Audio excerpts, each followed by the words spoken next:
सादर नमस्कार, सादर जय जिनेंद्र। क्षमा न्यूज चैनल कहीं भी कभी भी सही और सकारात्मक समाचारों के लिए देखना और सुनना न भूलें। साथ में आपसे विनम्र निवेदन है कि यदि आपने इस चैनल को सब्सक्राइब नहीं किया है तो कृपया अवश्य कीजिए और शेयर और लाइक करना ना भूलें।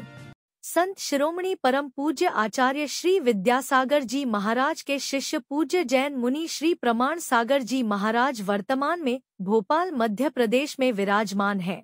क्या बोले एक सवाल के जवाब में पूज्य मुनि श्री इन महत्वपूर्ण बिंदुओं पर, जैसे जबलपुर में कुछ भाजपा नेताओं द्वारा जैन समाज पर की गई अभद्र टिप्पणी के संबंध में, मध्य प्रदेश में साधु संतों के साथ हुई मारपीट की घटना के संबंध में एवं साधु संतों एवं जैन साध्वी आर्यिका माताजी के मंगल विहार के दौरान हो रही सड़क दुर्घटनाओं के संबंध में, लीजिए सुनिए। गुरुदेव, तरह तरह के प्रश्न आते हैं और रोज शंका समाधान में पूरा देश और दुनिया देखती है। हम लोग भी थक गए, मन में विचार लाते किस तरह के प्रश्न गुरुदेव से पूछे जाएं। हम लोग चूंकि राजनीति में राजनीतिक पार्टी से वास्ता भी रखते हैं गुरुदेव, और सुरेंद्र चौधरी जी हैं, ये भी हमारे साथ हैं। हमारे बाद फिर ये नरियावली से रहे और इन्हें मंत्री बनने का भी मौका मिला। गुरुदेव, थोड़ा सा ये वर्तमान में इतना कठिन समय है। हम लोग पहले कहते थे कि हमारे देश में कितनी जातियां, कितने धर्म, और उसके बाद कहते थे अनेकता में एकता। इस देश में कभी धर्म और जाति के नाम पर वर्ग विशेष को लेकर कभी इस तरह का वातावरण नहीं बना। वर्तमान में हम देख रहे हैं, जबलपुर में एक छोटा सा मामला आया, किसी ने जैन समाज के लोगों को कुछ कहा, दूसरे लोग अन्य वर्गों के बारे में कर रहे हैं। आज इतना आश्चर्य हो रहा है कि हमारे जो मुनि महाराजों का विहार हो रहा है, साध्वी माता जी का विहार हो रहा है, आए दिन एक्सीडेंट्स हो रहे हैं। अभी आप देख ले, नीमच की जो घटना हुई, जिसको तो पूरी दुनिया ने और देश ने निंदा की गुरुदेव, कि हमारे जैन साधुओं के ऊपर हमला किया। मतलब जिन साधुओं को कभी किसी से किसी तरह का वास्ता नहीं, वो तो सिर्फ धर्म की रास्ते पर चलते हैं, लोगों को उपदेश देते हैं, लेकिन ऐसी भावनाएं लोगों के अंदर इतनी घृणित कैसे पैदा हो रही कि हम एक दूसरे के धर्म के प्रति भी वार्तालाप, गंदा वातावरण पैदा कर रहे हैं, और जैन साधुओं या अन्य दूसरे हिंसक वातावरण जो मन में पैदा हो रहा है गुरुदेव। देखिए, आपने जो सवाल यहाँ उपस्थित किया है वो बहुत गंभीर है। इस तरह की घटनाओं का घटना हम सबको अंदर से झकझोरती है और लोगों की मानसिकता को भी प्रकट करती है। आपने पहली बात, आपस में राजनीति से जुड़े लोगों का, एक दल विशेष से जुड़े लोगों का, एक समुदाय विशेष के प्रति जिस तरह की अशोभनीय, गैर जिम्मेदार वार्ता प्रकाश में आई, ये बात घोर निंदनीय है। अगर इस तरह की मानसिकता समाज में विकसित हो गई तो समाज छिन्न भिन्न हो जाएगा, सब तरफ अराजकता फैलेगी। ऐसे लोगों के मनोबल को तोड़ना चाहिए और समाज में एक सौहार्द का वातावरण बनाना चाहिए। हर समुदाय में सब लोग अच्छे नहीं होते तो सब लोग खराब भी नहीं होते। हमें व्यक्ति को देखना चाहिए, समुदाय को नहीं। अगर व्यक्ति अच्छा है तो हम उसकी बात करें, समुदाय व्यक्ति खराब है तो हम उसकी व्यक्तिगत बात करें।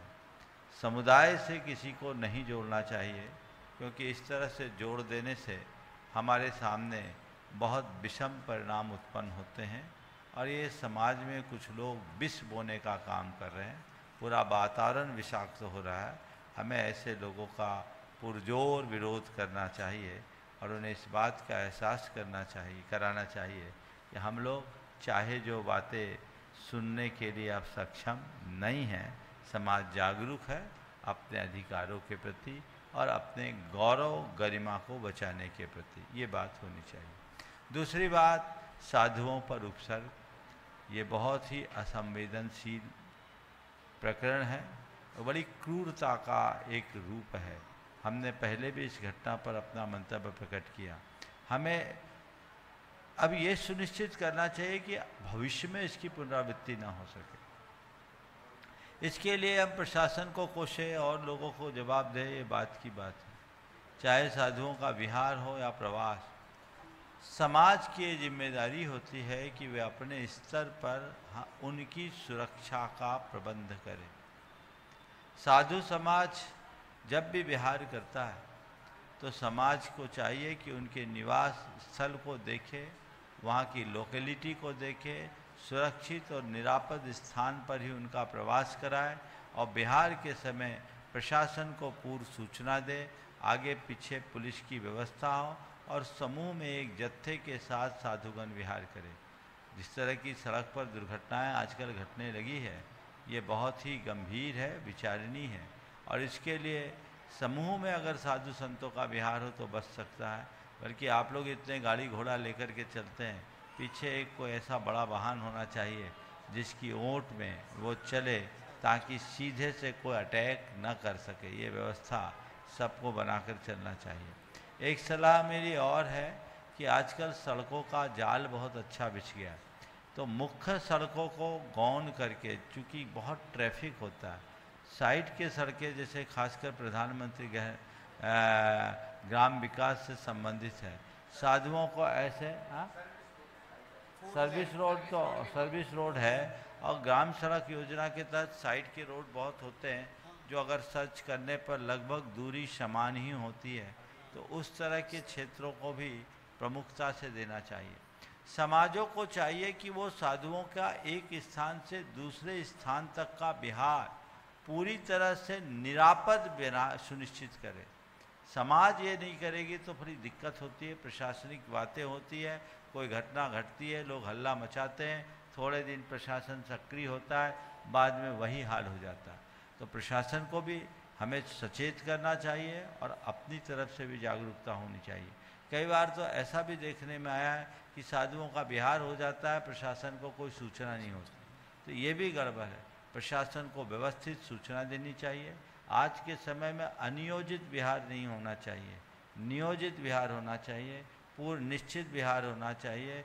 सारे कार्यक्रम पहले से निर्धारित होना चाहिए, कब कहाँ कौन कैसे रुकेंगे और किस जगह से जाएंगे। संबंधित थाने को उसकी पूरी जानकारी होनी चाहिए और चाहिए तो प्रशासनिक अधिकारियों से बातचीत करके उन्हें सुरक्षित करे, तो ये रास्ता अच्छा बन सकता है। क्षमा न्यूज चैनल देखने के लिए आपको बहुत बहुत धन्यवाद। सादर प्रणाम। सादर जय जिनेंद्र।